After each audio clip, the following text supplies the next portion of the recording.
안녕하세요. 여러분 연휴 잘 보냈나요? 4단원 학습지 문제를 풀어봅시다. 4-6 B부터 풀어보겠습니다. 주변보다 기압이 높은 것은 어디입니까? 기압이 높은 것은 바로 고기압이 되겠습니다. 그 다음에 바람의 방향입니다. 북반구에 대한 얘기인데요. 시계 방향인 곳은 바로 고기압, 그 다음에 시계 반대 방향은 저기압이 되겠습니다. 오른쪽에 4번 문제 풀어봅시다. 고기압과 저기압을 순서 없이 나타낸 것이다. 자, 볼까요? 가부터 봅시다. 고기압에 해당되는 것을 고르라. 주변보다 기압이 높습니다. 그죠? 안쪽에 기압이 높지요. 그래서 고기압 H라고 적읍시다. 고기압은 우리가 하이의 약자가 되겠습니다. H 고기압. 그 다음에 중간으로 모이고 있는 곳 기압이 낮지요. 로우라고 적읍시다. 로우. 나가 바로 저기압이 되겠습니다. 상승기를 받더라는 것은 나이다. 그 다음 가와 나 중에 지표보고 날씨가 맑은 곳은 바로 고기압이 되겠지요. 그래서 정답은 가가 되겠습니다. 자, 다음 페이지로 넘어갑시다. 왼쪽에 C 문제부터 보도록 합시다. 바람의 발생 원인은 두 지점의 바로 기압 차이입니다. 바람이 부는 방향은 고기압에서 저기압, 물이 높은 곳에서 낮은 곳으로 흐르는 것과 같습니다.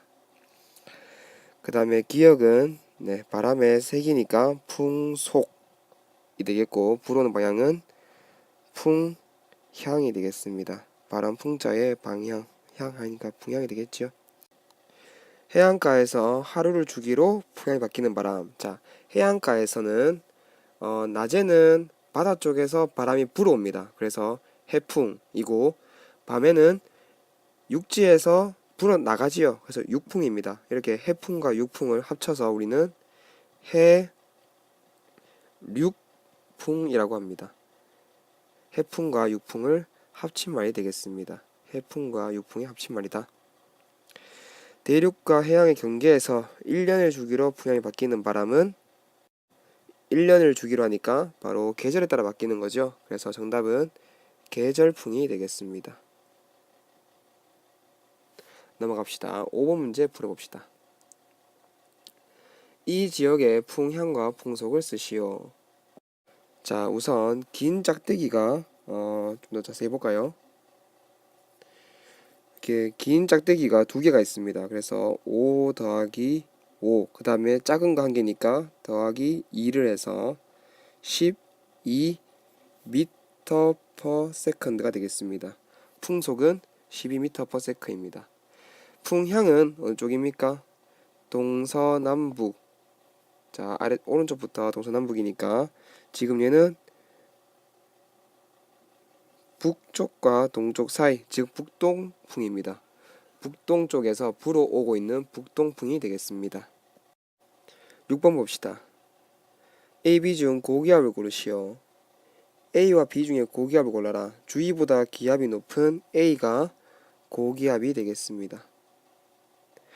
바람은 A에서 B일까요? B에서 A일까요? 바로 A에서 B가 되겠지요. 1024, 1020, 그 다음에 1000 점점 낮아서 1008, 1996. 높은 곳에서 낮은 곳으로 바람이 불겠습니다. 바람은 A에서 B. 기역과 니은 좀 더 강한 곳은 어디인가? 자, 지금 보면은 등압선의 좀이란 정도로 봅시다. 등압선이 듬성하지요. 반면에 니은은 등압선이 좀이랍니다. 등압선이 좀이라는 얘기는 경사가 가파르다. 얘는 경사가 완만합니다. 경사가 급한 곳에서 물이 빨리 떨어지겠지요. 물살이 더 세다. 즉 바람도 더 셉니다. 바람이 더 세기가 더 강한 곳은 니은이 되겠습니다. 자, 7번입니다. 하루를 죽이는 바람. 하루를 주기로 부는 바람이니까 가는 해륙풍. 그 다음에 나는 계절풍이 되겠죠. 가로에 들어갈 알맞은 말을 고르시오. 기역. 지금 얘는 해풍입니까? 육풍입니까? B에서 A, 바다에서 육지로 불지요. 바다에서 부니까 해풍이 되겠다. 기압은 높은 곳에서 낮은 곳이니까 B가 더 높겠습니다. 그러면 기온은 A가 더 높고요. 지금 이게 부는 때는 낮이 되겠습니다. 자, 순서대로 보면요. 1번이 기온이 되겠죠. A쪽에 육지 쪽에 기온이 높아져서 그 다음에 2번 A쪽에 기압이 낮아집니다. 그래서 3번 해풍이 부는 게 되겠습니다. 그 다음 계절풍 봅시다. 지금 얘는 D를 보면요. D는 해안가에서 불어오는 거지요. 남동풍이 되겠습니다. 그래서 남동 계절풍. 당연히 기압이 높은 곳은 D가 더 높겠습니다. 기온은 C가 더 높고요.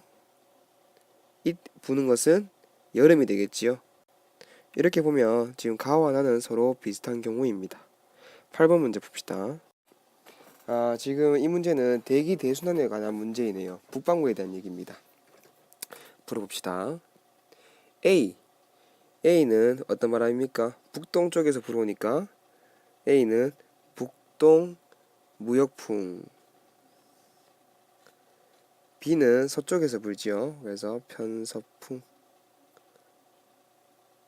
C는요, 동쪽에서 불어오니까 극동풍이 되겠습니다. 극지방에 있으니까 극동풍이 되겠다. 위도와 공기의 운동에 따른 강수량을 선으로 연결하시오. 좀 어려운 것 같은데. 자, 한번 해봅시다. 위에 그림을 통해서 풀어보면요. 지금 A와 B 사이는 하강기류, 그 다음에 B와 C 사이는 상승기류입니다. 또 극지방도 하강기류, 적도지방도 상승기류입니다. 자, 그러면 이제 연결 지을 수 있겠는데요. 적도지방은 상승기류, 위도 30도 지역은 하강기류지요. 위도 60도 지역은 또 상승기류, 극지방은 하강기류입니다. 또 상승기류인 곳은 날씨가 흐리지요. 상승기류인 곳이 날씨가 흐립니다. 구름이 생성되니까. 그래서 강수량이 많고 하강기류인 고기압지대는 강수량이 적겠습니다. 자, 이렇게 7페이지까지 풀었고요. 그 다음 페이지로 넘어가겠습니다. 기단에 대한 내용이네요. 한 장소에, 그 다음에 한 정서의 성질이 반영된 공기 덩어리입니다. 바로 기단이 되겠습니다. 기단의 성질은 고위도 해양에서 발생하면 고위도니까 한랭하겠습니다. 그 다음에 하나씩 풀어봅시다. 해양이니까 한랭 다습. 습기가 많겠다. 우리나라에 미치는 기단, 겨울. 자, 우리나라하고 친한 기단입니다. 겨울에는 시베리아 기단. 그 다음에 봄과 가을에는 양쯔강 기단. 초여름에는 오호츠크해 기단.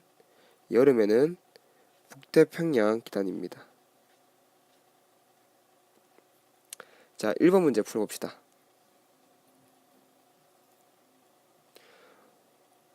각 기단의 이름과 성질을 선으로 연결한 것은, 왼쪽의 문제를 풀었으면 오른쪽에 있는 문제도 자동으로 풀 수 있으리라 생각합니다.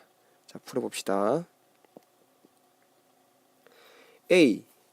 A는 시베리아 기단이죠. 그 다음에 B는 양쯔강 중국 지역입니다. C는 오호츠크해 기단이고 D가 북태평양 기단. 이 기단의 성질은 고위도이냐 아니면 대륙이냐 해양이냐를 구분해서 연결해 보면 되겠습니다. 자, 우선 위도별로 A와 C는 고위도, B와 D는 저위도입니다. 자, 그러면 A와 C는 고위도니까 고위도일 때는 한랭이 되겠지요. 그 다음 B와 D는 저위도니까 온난하거나 고온한 성질을 갖겠습니다. 그리고 대륙에 있느냐 해양에 있느냐, 대륙에 있으면 건조하고 해양 쪽이면 다습하겠지요. 이 성질들을 이렇게 이제 조합을 해서 연결해 보면 양쯔강 기단은 자 저위도니까 온난하겠습니다. 그죠? 온난 건조. 북태평양 기단은 고온 나습. 시베리안 기단은 오후측의 기단은 한랭 나습. 이렇게 연결할 수 있겠습니다. 2번 문제 풀어봅시다. 초여름에 장마전선에서 형성하는 영향을 준 두 기단은 바로 오츠크해 기단과 그 다음에 양정이 아니라 미안합니다. 북태평양 기단이 되겠습니다. 오츠크해 기단과 북태평양 기단이다. 이 서로 다른 성질의 두 기단, 오츠크해는 찬 기단이고 북태평양 기단은 따뜻한 기단이죠. 다습한 이 두 기단이 만나서 장마전선을 형성합니다. 3번 문제와 4번 문제. 자, 3번부터 풀어봅시다. 각 기호가 의미하는 전선의 이름을 풀어보라. 너무 쉽죠? 1번은 온난전선, 2번은 한랭전선입니다. 4번은 정체전선이고 3번은 회색전선입니다. 이렇게 우리 전선에는 이렇게 4가지 정도의 종류가 있습니다. 이 4가지 전선을 한번 정리해 보도록 합시다. 자, 찬 공기가 따뜻한 공기를 파고들죠. 자, 찬 공기가 주인입니다. 그래서 한랭전선. 따뜻한 공기가 파고들 때는 타고 올라올 때는 온난전선. 그 다음에 세력이 비슷한 두 기단이 만나서 형성되는 것은 바로 정체전선이 되겠죠. 세력이 비슷하니까 서로 정체되겠습니다. 한랭전선과 온난전선이 겹쳐져서 형성되는 거.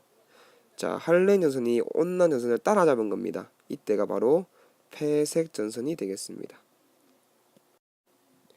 이어서 4번 문제를 풀어봅시다. 온난전선과 한랭전선에 대한 내용이네요. 풀 수 있겠지요?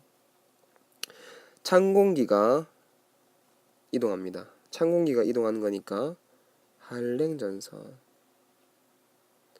한랭전선의 구름의 종류는 저군형, 두꺼운 구름이죠. 비는 그래서 소나기입니다. 이동 속도는 빠릅니다. 찬 공기, 자 여기 바로 좀 중요한 점이 바로 이렇게 땅에 닿는 부분, 이 지점이 지금 표시를 해볼까요? 다시 땅에 닿는 부분, 요 지점이 바로 전선입니다.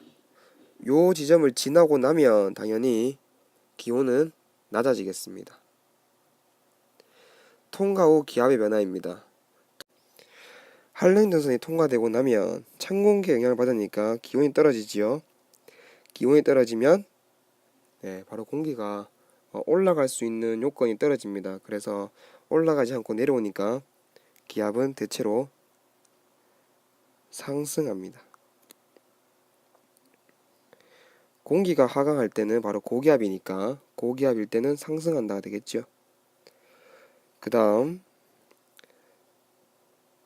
따뜻한 공기가 타고 올라가는 겁니다. 얘는 온난전선입니다. 층운형 구름이고 지속적으로 약한 비가 내립니다. 이동 속도는 느리다. 그 다음에 통과 후 기온 변화는 통과 후에는 이쪽이 전선입니다. 그죠?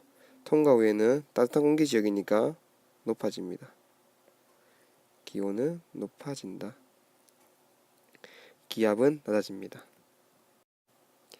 비는 자, 좀 더 자세히 적읍시다. 지속적으로 약한 비가 내리겠다. 자, 이제 아래쪽에 5번 문제를 풀어봅시다. 온대 저기압에 대한 문제네요. 빈칸은 바로 온대 저기압이 되겠습니다. 온대 저기압. 중위도 지역에서 발달하면서 온난전선과 한랭전선이 동반. 편수풍의 영향을 받아서 서쪽에서 동쪽으로 이동하겠습니다. 5번 문제 풀어볼까요? A에서 C 지역의 날씨를 각각 고르라. 자, 자세히 봐야 되겠습니다. 온난 전선과 여기 온난 전선이죠. 그 다음에 여기 한랭 전선입니다. B 지역은 따뜻한 공기, C 지역은 차가운 공기, A 지역도 차가운 공기입니다. 기억 봅시다. 날씨가 대체로 맑고 남서풍이 분다. 날씨가 맑은 곳은 한랭 전선과 온난 전선 사이에 있는 B가 되겠습니다. 넓은 지역에서 지속적인 B, 자, 온난 전선이 다가올 때 이러한 현상이 일어납니다. 그래서 C 지역이고, 좁은 지역의 소나기성 B, 한랭 전선이 막 지나갔을 때입니다. 그래서 정답은 디귿은 A가 되겠습니다. 9페이지로 넘어갑시다. D. 일기도 해석입니다. 기상요소, 기압 배치, 전선, 등압선 등을 나타내는 지도가 일기도가 되겠습니다. 일기기호는 풍속을 나타내는 기호와 일기를 나타내는 기호가 있습니다. 이렇게 작은 작대기 하나가 2m/s, 그 다음에 긴 거와 작은 게 있죠. 5 더하기 2가 돼서 7m/s. 얘는 긴 거 두 개니까 5 더하기 5입니다. 10m/s. 얘는 상당히 풍속이 빠를 때 나타나는 기호죠. 좀 헷갈릴 가능성이 있습니다. 얘는 25m/s입니다. 일기를 나타내는 겁니다. 미음 봅시다. 동그라미 점 있는 것이 B이고요. 동그라미 점에다가 밑에 세모 있는 것이 소나기. 요렇게 우리 전화기로 치면 별표 버튼입니까? 얘는 눈. 요게 R. 그 영어로 R하고 비슷하게 내유가 되겠습니다. 그 다음에 세 줄 그어 있는 거, 얘가 안개가 되겠습니다. 자, 6번부터 풀어보도록 합시다. 오른쪽 일기기호를 해석하자. 자, 1번부터 보면요, 구름입니다. 지금 구름을 보기 위해서는 이렇게 동그라미를 봐야 되는데요, 동그라미 안에 새카맣게 다 칠해져 있죠. 이때는 날씨가 흐린 상태입니다. 흐림. 일기를 보면 동그라미 아래쪽 세모가 있습니다. 일기는 소나기입니다. 풍향은 서쪽을 향하고 있죠. 그래서 서풍이 되겠습니다. 풍속은 긴 거 2개, 짧은 거 하나, 5 더하기 5 더하기 2가 되어서 12m/s가 되겠습니다. 일기도를 해석하는 방법입니다. 고기압이 발달한 지역은 구름이 많다. 아니죠. 저기압이 발달한 지역이 구름이 많습니다. 전선이 발달한 지역은 구름이 많다. 네, 맞습니다. 전선의 경계로 풍향이 급변하는 거 맞고요. 우리나라의 일기는 서쪽으로 이동한 것이 아니라 동쪽으로 이동합니다. 왜냐하면 편서풍의 영향을 받지요. 서쪽에서 불어오는 바람의 영향을 받으니까 구름들이 오른쪽, 동쪽으로 이동합니다. 우리나라 계절별 날씨의 특징은 제일 마지막에 하도록 하고요. 일기예보와 기상지에 대해서 먼저 하도록 합시다. 전국을 읍면, 동 단위로 나누어서 예측하는 것은 동래예보입니다. 이 외에도 동래예보 외에도 주간예보, 장기예보가 있습니다. 태풍과 폭설 등으로 일어나는 큰 피해, 바로 기상으로 일어난 재해입니다. 기상재해가 되겠습니다. 위험하겠죠. 기상특보는 이러한 기상재해를 막자, 그래서 기상재해가 예상될 때 발표하는 것으로 주의보와 경보가 있습니다. 기상특보에 귀를 기울이며 살아야겠습니다. 10번 문제 풀어봅시다. 일기예보의 과정이다. 기상요소를 관측하고요, 자료를 처리합니다. 기상요소를 관측하고 처리했으면 현재 일기도를 작성할 수 있겠죠. 현재 일기도를 바탕으로 과거의 여러 데이터와 현재 일기도를 바탕으로 예상 일기도를 작성하겠습니다. 이 예상 일기도를 분석해서 나중에 일기를 예보하는 게 되겠습니다. 기상재해에 대처하는 방법으로 옳지 않은 것과 옳은 것, 호우에 대비하여 점검한다. 2번입니다. 황사에 대비하여 지붕을 단단히 하고 축대를 점검한다. 자, 이거는 황사가 아니라 폭설이 되겠습니다. 그죠? 황사가 아니라 폭설입니다. 눈이 많이 왔을 때. 3번 한파에 대비하여 월동장비를 준비하고 보온시설을 점검한다.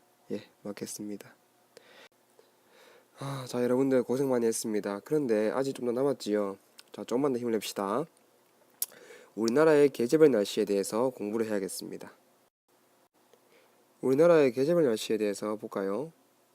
자, 봄에는 양쯔강 기단의 영향을 받습니다. 봄에는 양쯔강 기단의 영향을 받는다. 그래서 이동성 고기압의 영향을 받습니다.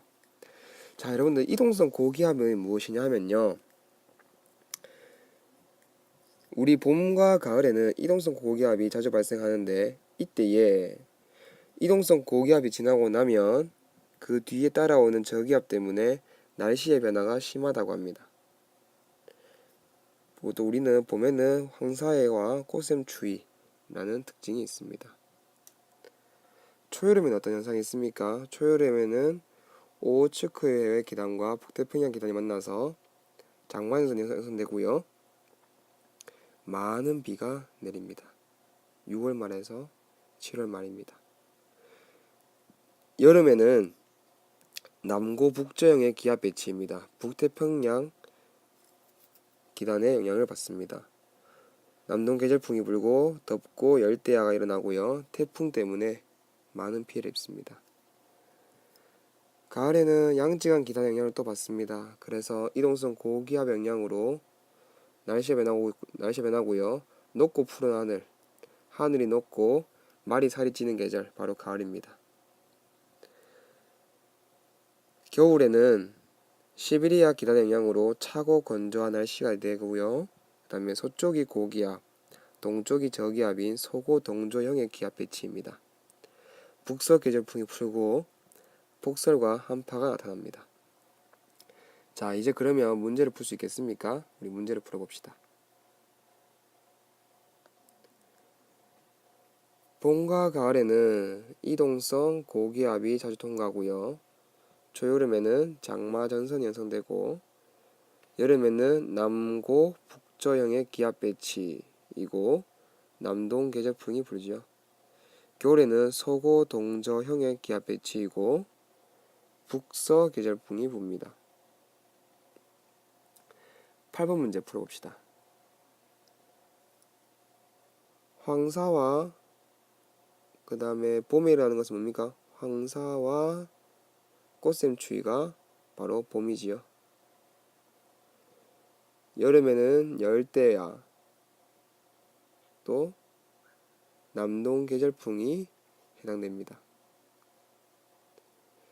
가을에는 첫서리가 일어나고요. 또 천고마비의 계절입니다. 또 우리나라의 겨울은 3일이 춥고 4일이 따뜻합니다. 여러분들 우리 겨울에 보는 거 알겠지만 극심한 한파가 3일 정도 지나고 나면 또 며칠은 따뜻하다가 춥다가 따뜻하기를 반복합니다. 사만사온 그리고 북서계절풍이 겨울의 특징이 되겠습니다. 자, 이렇게 해서 우리 4단원 학습지를 모두 다 풀었습니다. 여러분 고생 많았습니다. 마치겠습니다.